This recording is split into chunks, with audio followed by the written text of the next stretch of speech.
Hello everybody, I'm the Raw Astrologer. Welcome back. Today I'm going to be analyzing the natal chart of this guy, Chris Bang, or more professionally known as Bang Chan. Here he is, the leader of Stray Kids and 1/3 of the group's internal production team, Three Racha, who produce most, if not all, of Stray Kids' music.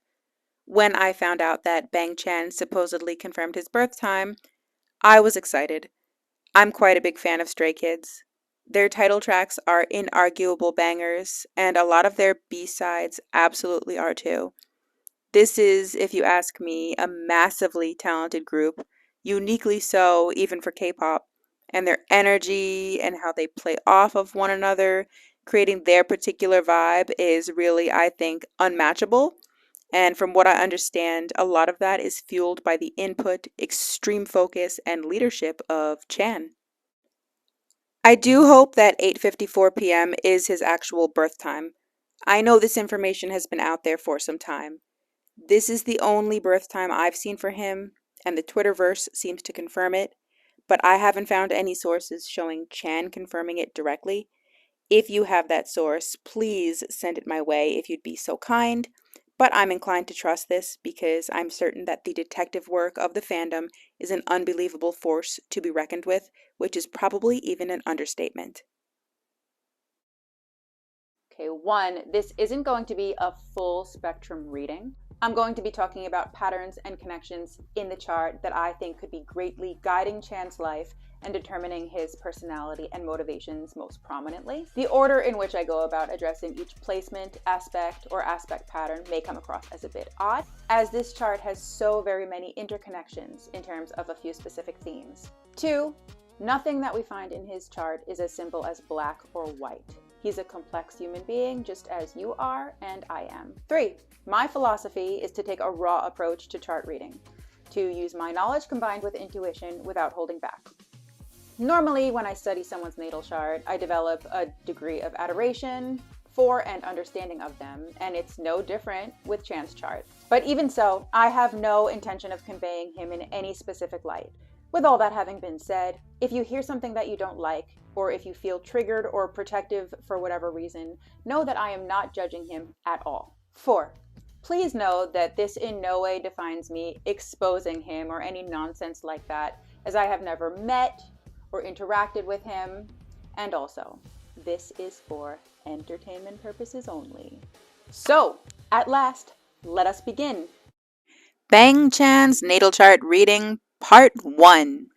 So pretty much all of his personal planets are in the bottom half of the chart, which means he's quite focused on his inner self, his inner life, and someone who veers towards subjective thinking. It doesn't mean he's shy by any means, or even enigmatic. It just means he may be at least somewhat reclusive. There are quite a few placements in the chart that contradict that, which we will get into, but he more than internalizes his reactions to the things that happen around him and reflects privately. This also tells me that he doesn't habitually reveal his full identity to others, or give the full picture of who he truly is. He's without a doubt quite introspective. The fact that the lower right quadrant is chock full of celestial bodies means that here we have a person who develops his identity and sense of self through private, close interactions. His relationships with loved ones, those closest to him, are what propel him on to self-realization and to developing his sense of identity, rather than his more outward, less intimate partnerships.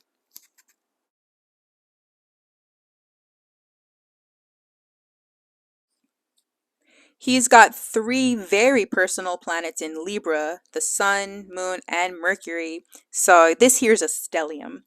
This is a large part of his personality and a contributing theme in his life. Socially, he's so graceful. He knows how to handle himself with ease and is very well perceived by others. This also means he's fairly laid back overall, which I would say checks out in terms of socially. He can make friends quite easily without trying hard.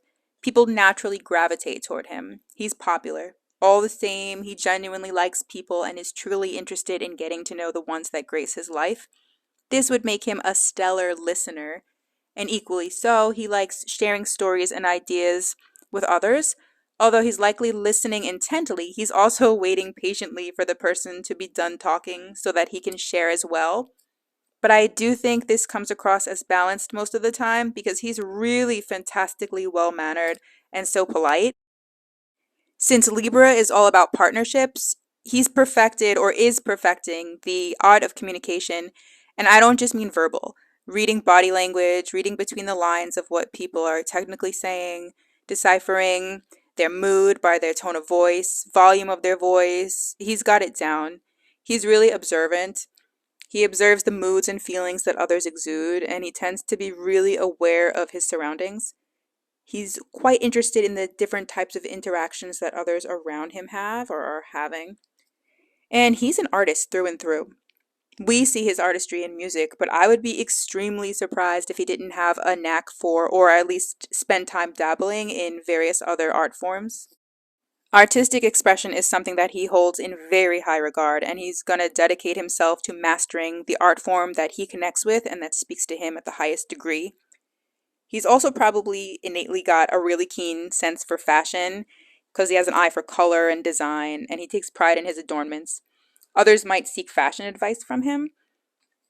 There is also an extremely strong need for harmony and balance. Since life has lots of imbalances, he's probably so very affected by them and uncomfortable often as a result. He needs peace, refinement, gentleness, a bit of luxury and the finer things in life, justice, especially justice, all for his overall contentment and so that he can feel like he's on the right track and that all is well internally and externally. He even probably goes out of his way to promote justice when he observes it lacking, but doesn't approach the situation aggressively, rather as a gentle mediator for which he uses those refined communication skills.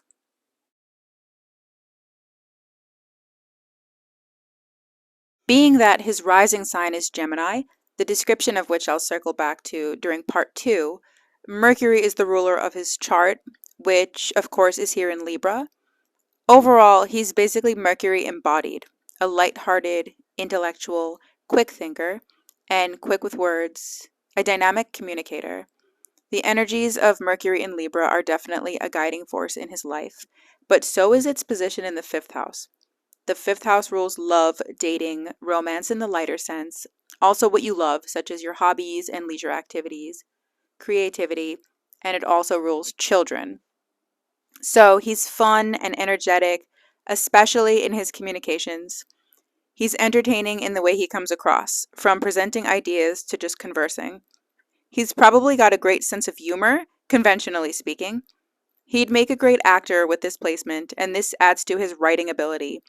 As we know, he's got some very expressive, tasteful, and frankly gorgeous song lyrics and writing credits to his name. At the very least, it's guaranteed that he has a way with words. He's likely good at lying, to put it bluntly. I'm not suggesting that he enjoys lying or actively does it, but I'm saying that he could be a very skilled liar and easily use his way with words to convince someone of something fictitious or just a stretch of the truth. Mercury in the fifth house romantically indicates that he's likely attracted to intellectuals, those on the same mental plane as him, and or those younger than he is. Mercury is duality, so throughout his life he may experience genuine, strong feelings for two people at once. Overall, there's a tendency to really enjoy playing the field and dating casually. In terms of children, if he were to ever have any, I think he could be the type of dad to try to inspire them to be intellectual types and would do what he can to bring that out in them, wanting them to be able to handle themselves in debates, to study, and to share their ideas, etc.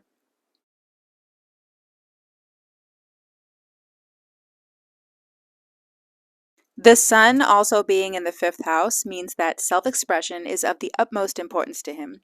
This placement of the sun in Libra in the fifth house, with all of the abundance of Libra and the bit of fifth house energy of his planets, tells me exactly why he's so musically inclined and so passionate about mastering it from the inside out and immersing himself in the deepest, darkest, and brightest depths of it. Through his work in Stray Kids, he's indirectly serving us himself at the apex of his essence on a silver platter in the way that speaks to him at the highest artistic degree.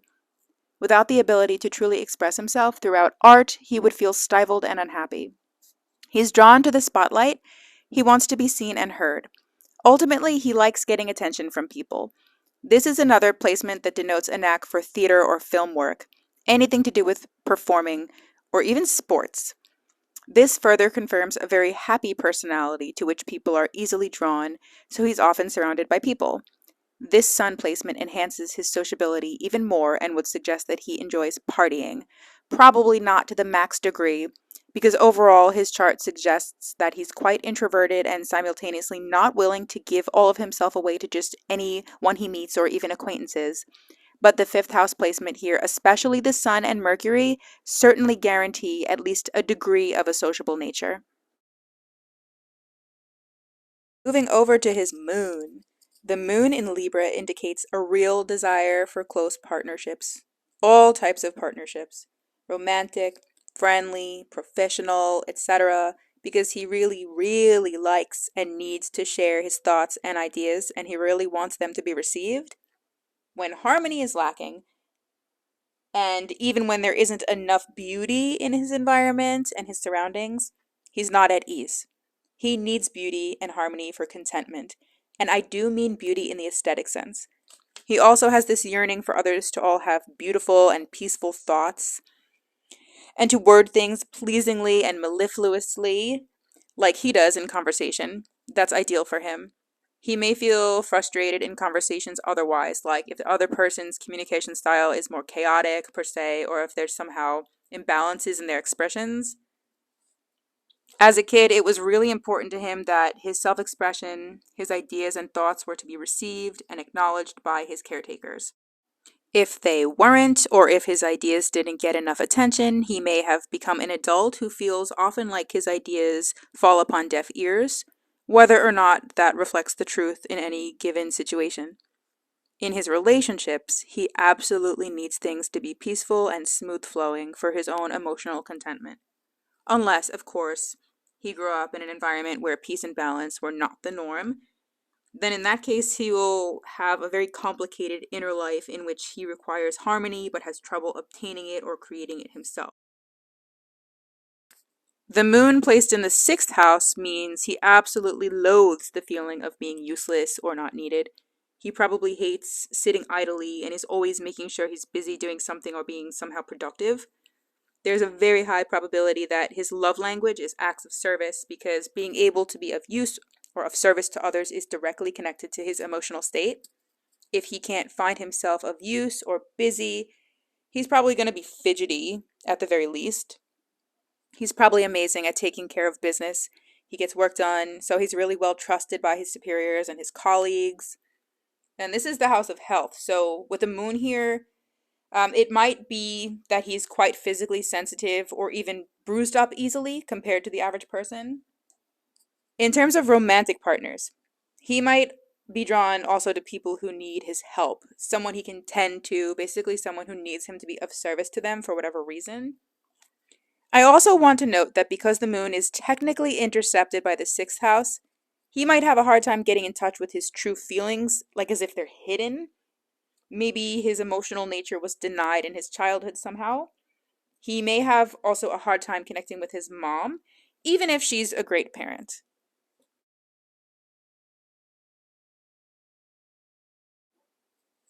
I already covered the moon as it's part of the big three and what one would begin to notice when they really get to know him beyond service level interactions. However, he's got five celestial bodies in the sixth house: Venus, Mars, Pluto, and Chiron, along with the moon. We are going to read Mars and Pluto as being in the seventh house, since they're so close that they most likely have very little effect on the sixth house, or the sixth house has very little effect on their energy. But one, they're still technically in the sixth house, and two, three or more bodies in a house is a stellium, so boom, Chan has a sixth house stellium for real. This would explain the basis for the joke or non-joke about how he never gets any sleep. Sixth house energy is huge in his life. The work he does and the service he provides literally and definitely guide his life. He's a perfectionist. He's also completely dedicated to being of service. He needs to be in charge, and he needs to feel and understand that he is self-sufficient.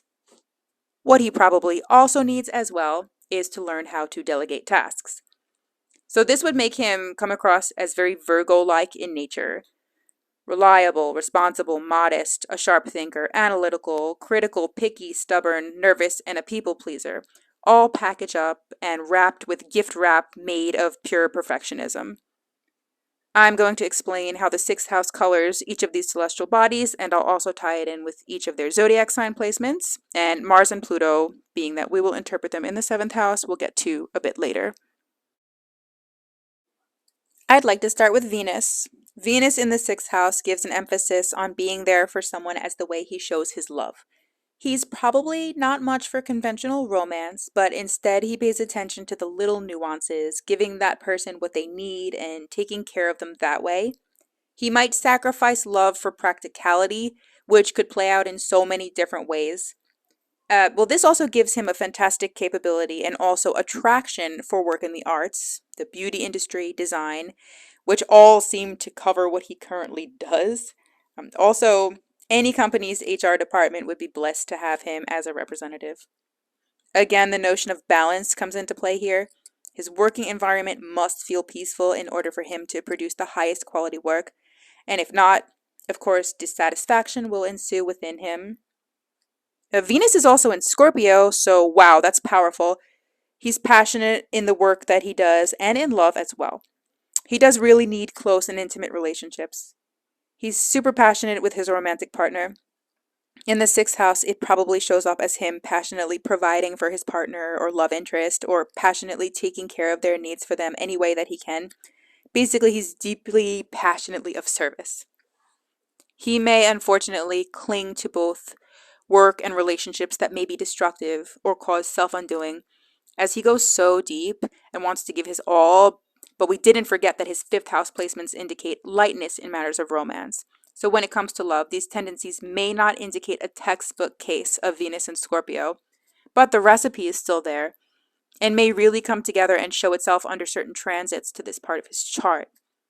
It also undoubtedly makes him highly committed to work, probably his partner, and possibly also prone to emotional explosions because his emotions tend to simmer under the surface until he's at max capacity. Let's talk about his Chiron, the wounded healer, showing us his scars, where they lie, his deepest traumas. Chiron in the sixth house in someone's chart means the person had to somehow sacrifice their childhood, resulting in a huge burden in younger years and ultimately an obvious loss of childhood. I've mostly seen this in charts of people who grew up with a sick or disabled parent, sibling, or close relative, causing them to really take on an adult role at quite a young age. It could have been that one of his parents or siblings was chronically ill or something of the like. However, we know for a fact that between the ages of 12 or 13 to 19, 20, Chan essentially stopped being a quote-unquote normal child. He moved abroad to train with JYP when he was barely even a teenager, and he has talked about how those 7 years were full of darkness and sadness for him, as he did not know when he would debut as an idol, and he saw many that he became close to leave the company and move on, leaving him to continue alone over and over again. And he was only a kid, really, with a huge responsibility to himself and more than likely his family back in Australia, to see it through until a hopeful debut. That part of his life screams Chiron in the sixth house. His gift, as a result of this undoubtedly scarring time in his life, is a natural ability to be of incredible support to others experiencing the same. He can easily be a soothing and supporting presence to those who also may be experiencing a similar burden at such a young age, and he can also fight for their rights. He's capable of reaching higher up and getting through to overseeing authorities in order to enact change to improve the quality of the conditions for such individuals.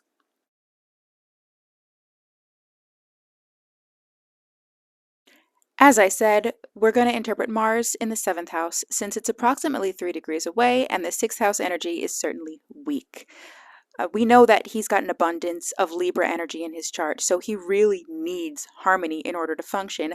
But Mars in the seventh house here really spices up his relationships, and by relationships, I mean his romantic relationships, in a very contradictory way. He needs a partner who's dynamic, not too sensitive, someone who actually likes to argue and spar a bit from time to time. Doing that in his relationships actually provides him with a sense of harmony in a way that's very unique to him.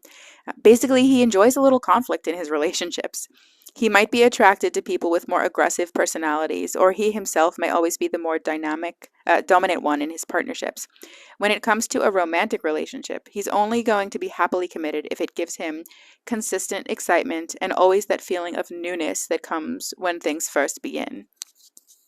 Mars is also in Sagittarius, which means that when it comes to his work, he really needs freedom, a lack of a traditional routine, and to literally move freely. Given all that we've covered about his natal chart up to this point, the job checks off a lot of his needs, but this Mars placement may be one reason why he became attracted to working particularly overseas in South Korea. It being a foreign country satisfies the Sagittarian Mars need to really learn about his work through experience and through something that isn't a traditional or conventional 9 to 5 job in any way. I know he was born in South Korea, but this is not the country in which he was raised, and therefore being based there likely satisfies his need to explore the world via his job. Touching on that, being in one of the biggest 4th-gen idol groups normally requires travel, given the world tours they'd be doing if it weren't for the Pandemi Lovato, which really takes care of the Mars and Sagittarius' yearning to have a job in which he can learn from other people and from their different cultures.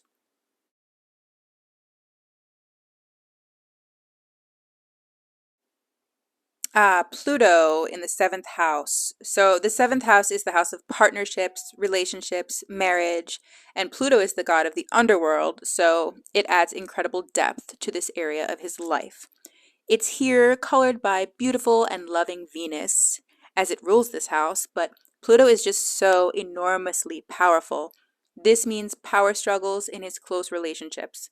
It may be such an issue that he might get to or have gotten to a point where he avoids relationships altogether due to fear of being controlled or due to some past traumatic stress from control issues in previous relationships. He may attract partners who bring a lot of Plutonian traits to the table, like jealousy, control issues, intensity, passion, possessiveness. But it takes two to tango, and he would need to see that it's not only his partner creating issues in that realm, because he adds to it somehow. One of his life lessons is to work on his own power and control issues, which stem ultimately from a fear of loss. Once he does that, if he hasn't yet done so, his close relationships will actually give him the power and strength that he so needs to manage his life. I feel it's necessary to just touch on the fact that Scorpio in his chart is totally intercepted by the 6th house, and therefore so is Taurus by the 12th. This could indicate that he's dealing with some karma in this lifetime having to do with all that these two signs represent, and that there's difficulty in him expressing these signs, probably very frustratingly so. So with Scorpio intercepted by the 6th house, this could equate to issues regarding his emotions at his place of work. Depression as a result of loss, having to do with his job. This would also indicate avoiding feelings of grief, and it's also like he at some point would be half in the real world, half in a world of just never being alone to deal with his feelings of loss that got him in this state of depression or deep sadness. It sounds a lot like, from only what we can see, that this interception really showed itself during his teen years as a trainee, working in tandem with his Chiron, putting him through all of that until he would learn how to cope with reality, and then getting him on the path he's meant to be on. Taurus intercepted by the 12th house could mean unconscious self-sabotage when it comes to wanting and allowing himself to have anything of value in terms of material possessions. Okay, that concludes part 1 of Bang Chan's natal chart reading. If you like this video, please subscribe, leave a comment if you have anything to say, or if you want to talk astrology, or if you know someone else you want me to, whose chart you want me to read, and if you'd like a reading yourself, contact me directly. You can get me on Instagram at The Raw Astrologer, or you can email me clientservices@therawastrologer.com. And also keep out for part 2 of this video, where we get into more aspects and aspect patterns. And most of all, thank you so much.